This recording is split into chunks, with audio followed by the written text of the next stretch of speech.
Hello everyone, my name is Mark Edward Blanton with The Real South Africa. And I am Dr. Latasha Blanton, also with The Real South Africa. We have an amazing group trip that you will be interested in. It's with the African Diaspora News Channel, a great YouTube channel, gives you great information about what's going on in Africa. But we have a group trip featuring Phil Scott, the host. And the trip is going to take place on March 16th to the 25th.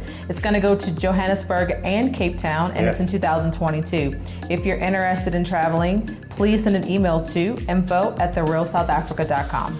And we'll see you here in sunny South Africa.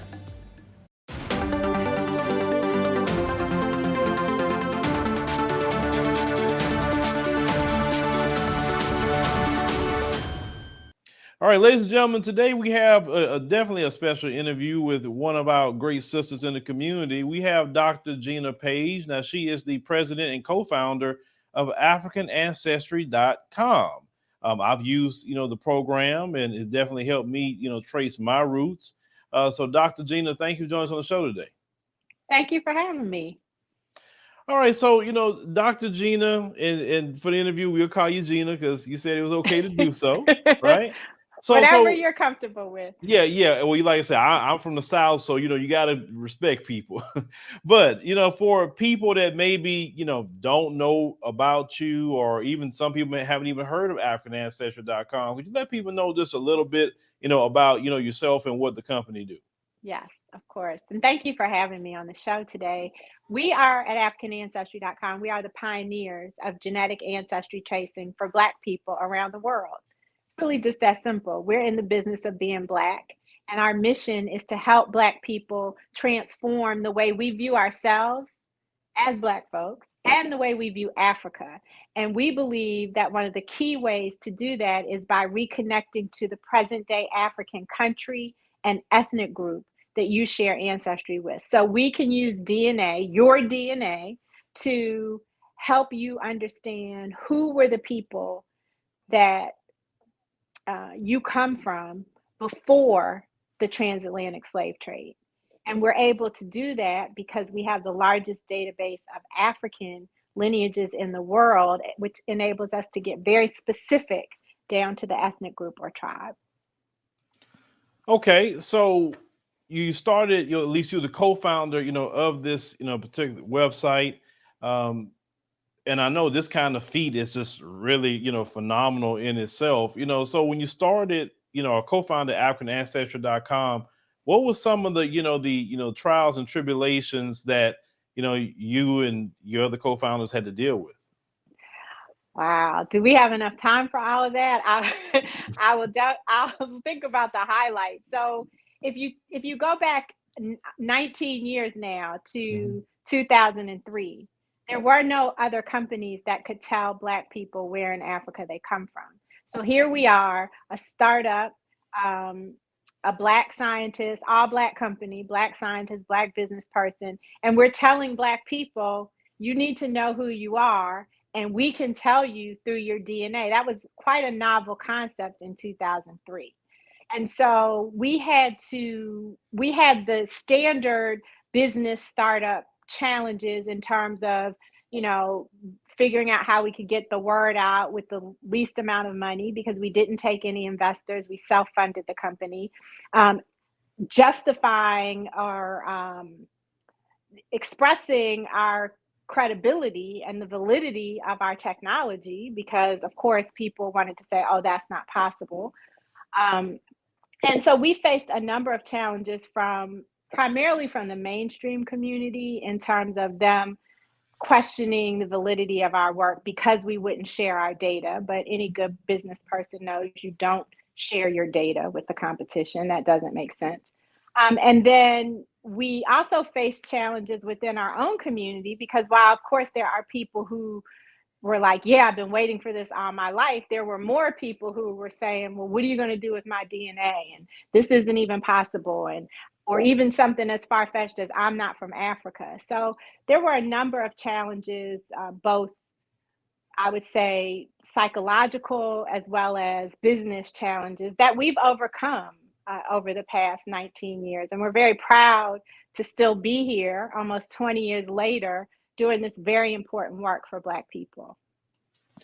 There's two things you said that I really want to, home in on. So you mentioned about basically Black people being real skeptical and asking you questions about what are you going to do with my DNA. But I really don't hear a lot of them asking Ancestry.com or 23andMe about the DNA. I mean, maybe you know something more than I know. But how did you feel, as a Black woman in the community trying to do something for Black people, and your own people is questioning you like 1,000 times over, but they don't question, white companies that way? Yeah, that's a great question. And I have to say, first, I love Black people. And so I understood why they had that question. The history of how our genetic information has been handled, mishandled, abused, disrespected is real. And that is why we made it a point before we even started the company or before we launched to the public to make sure that we had all kinds of safeguards in place so that protect our customers' DNA. We don't sell or share our customers' personal or genetic information. We never have. So one was understanding. That's how I dealt with that, was by understanding the fear is real. The other thing is that as a Black business owner that focuses on Black people, that's just part of that's just part of it. I mean, we're held to a much higher level of customer service standards.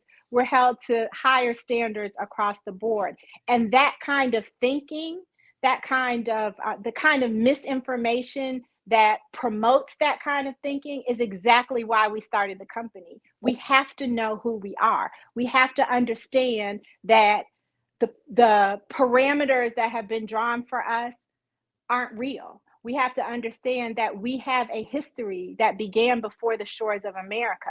We have to understand that we are still, over 400 years later, feeling the effects, the ill effects of the impact of the transatlantic slave trade and the system of slavery, enslavement, and the system of white supremacy. And so when you understand that, it makes it easier, slightly, to deal with the kinds of unbalanced, biased negativity that we get from people who look like us sometimes.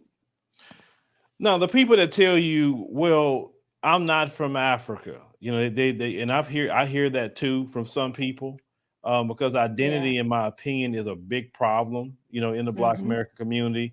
But have you had any instance where a person is so hardcore telling you they're not from Africa, and have you challenged them, say, okay, well, can we just run your DNA and see if you are native to America? Have you tried that? No, because identity is something you get to define for yourself. And so if you want to believe that you are not from Africa, who am I to challenge that? The way to approach, I think, if you're going to even approach people like that, I think it's with information. I think it's with historical information, but you have to be willing. If somebody is like, I'm not from here, then chances are, no matter what we tell them, even if it's scientific, they may not believe us. And that's definitely the right approach. You got to have what they say, the coalition of the willing. There you go. Yeah. But also, your company has brokered deals and great things with even definitely one of the countries, Sierra Leone, because a lot of questions I get is, well, we can't even get citizenship. So your company has made that possible with citizenship through DNA. Could you explain how y'all brokered those deals and what countries you'll have those deals with? Yes, of course. I want to be very clear, though, that we did not convince the Sierra Leonean government to give people citizenship. So we did not broker a deal to provide citizenship. What we did was we provided DNA testing for Black Americans, and there's a group of Black Americans who we traced to Sierra Leone, who started going back to Sierra Leone, started engaging in the community, started contributing to the community, and they lobbied the government of Sierra Leone for citizenship, which they were able to get.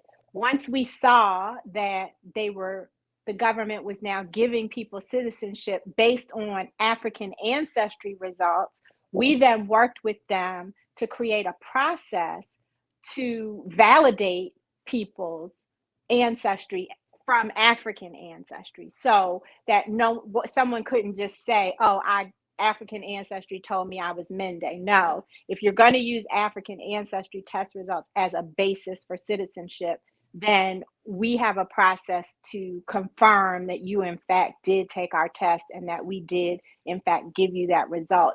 And once we did that, then we joined a group of other tour operators to take people back to Sierra Leone. So we have African ancestry family reunions, which are specially curated birthright journeys for people to go home to Sierra Leone, but to have a culturally immersive experience with the Mende people, with the Temini people, if that's who you trace to, with the Limba people, if that's your ancestry. And we're excited about the growth of those family reunions, and we're excited about the number of people who want to go home, and not just to say I have a passport, but to actually become a part of Sierra Leone, opening bank accounts, buying property, investing in nonprofits or NGOs that are doing work on the ground. There are all sorts of positive outcomes from people getting citizenship. And I'm glad you mentioned that, because, some people feel that, it's maybe not attainable, or, some people feel like, oh, well, they don't want to give us citizenship, but that's not true. Now, do you have other countries that you're working with in the African continent, or maybe something that's coming up with that?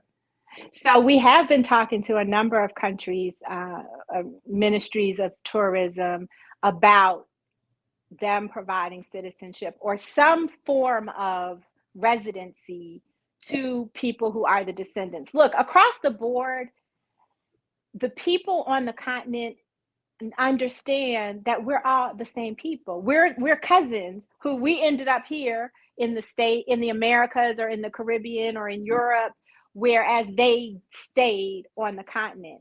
They understand, like the president of Sierra Leone said, that people are the greatest asset that a country has, and we are part of their people. And so we have had conversations with other ministries in other countries about what can they do to bring DNA descendant people home. But there are countries that do give citizenship. It's just not based on DNA. And then there's some countries, for example, like the country of Cameroon, they don't recognize dual citizenship. So if someone wanted to get citizenship in Cameroon, they'd have to give up their American citizenship. And I think you would agree that for as excited as people are about the prospect of being able to live in another country, they certainly aren't willing to give up their American privileges to do that.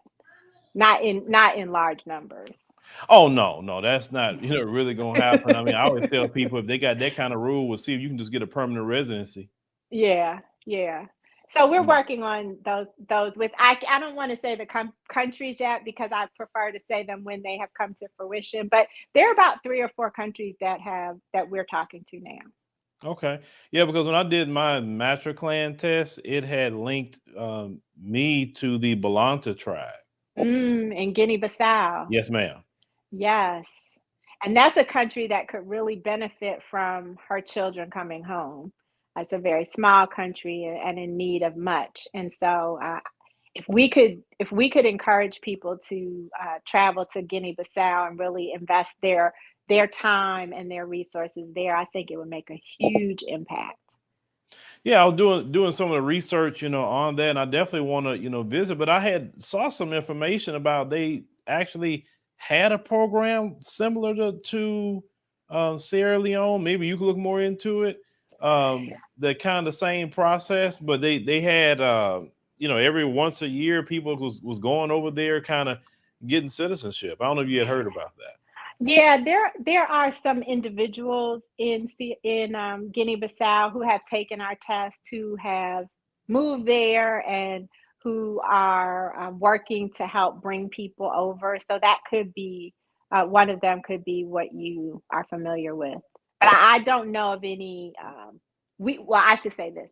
We are not connected formally with any programs in Guinea-Bissau right now. Okay. All right. So some people may have questions like they say, okay, they go to the site and they see, can you explain the difference between the matriclan and patriclan test? Because I took Yes. both, and just let people know what they possibly could expect, especially that patriclan test. That's the one. That's the one that got like a little asterisk by it.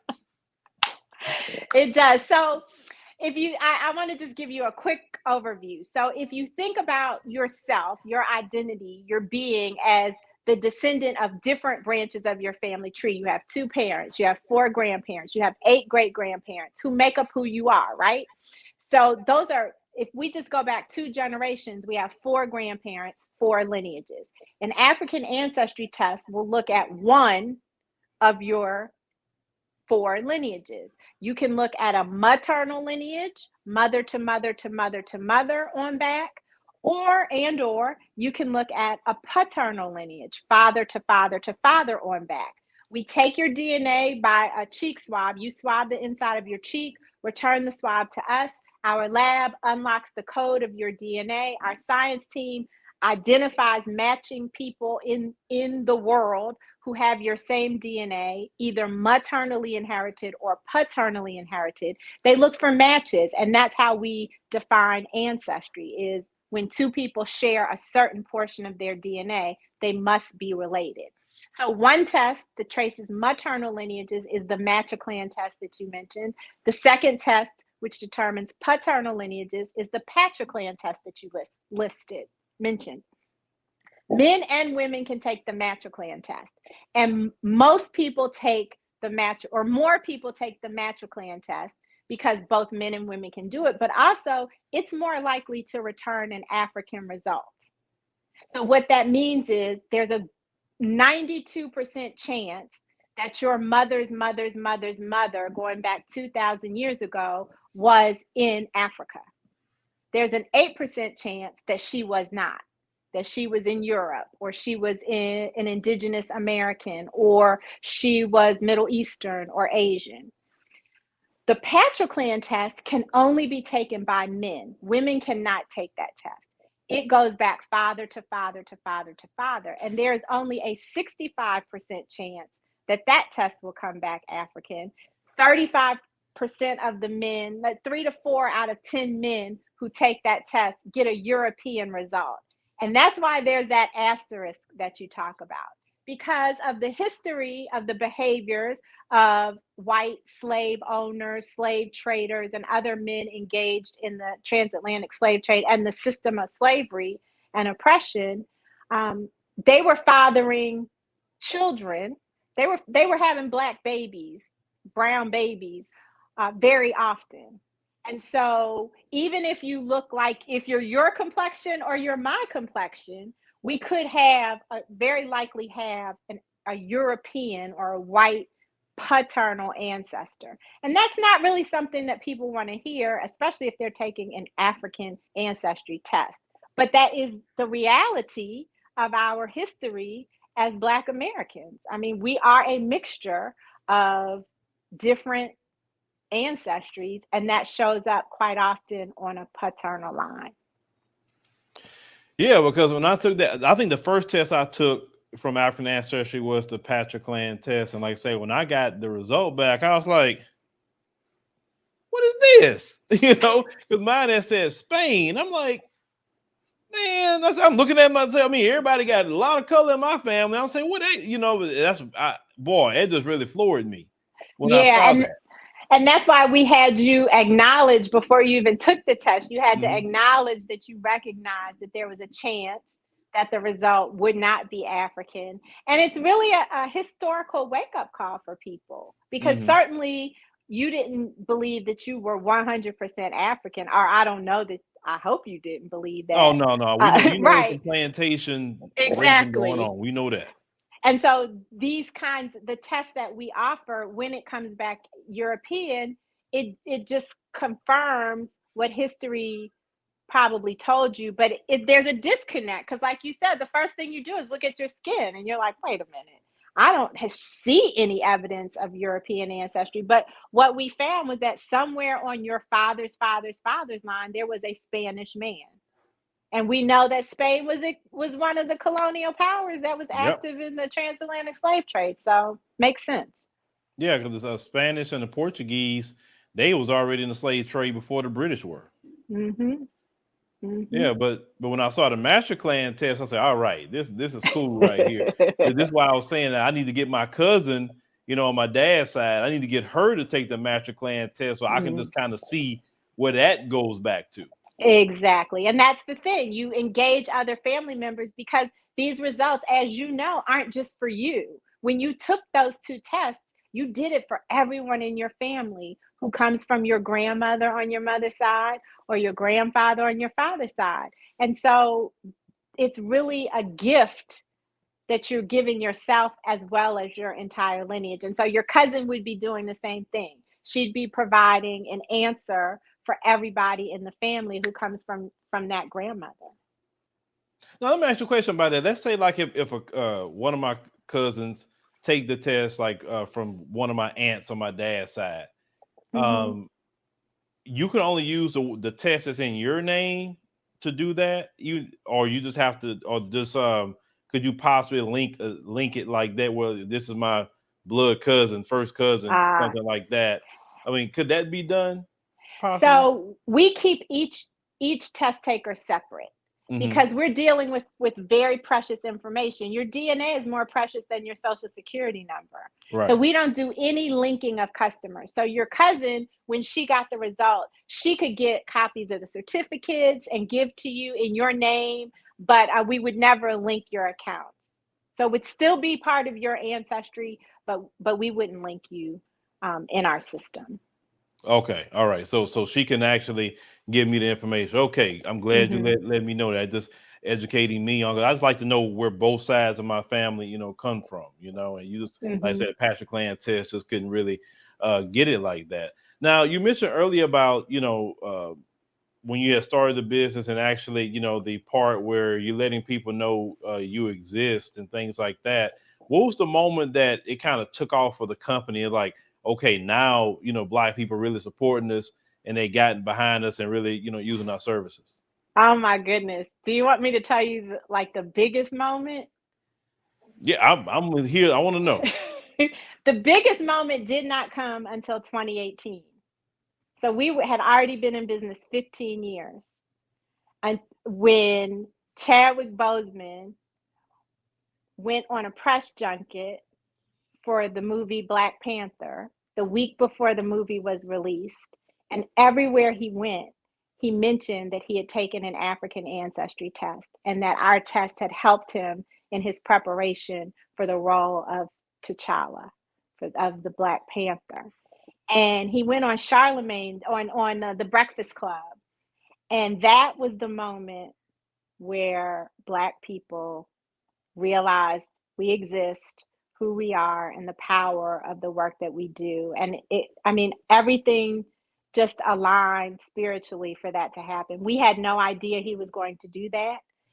We did not pay him to do that, but it was so important to him at that time when all eyes are on the power of being from Africa, that people know about this work. And ever since then,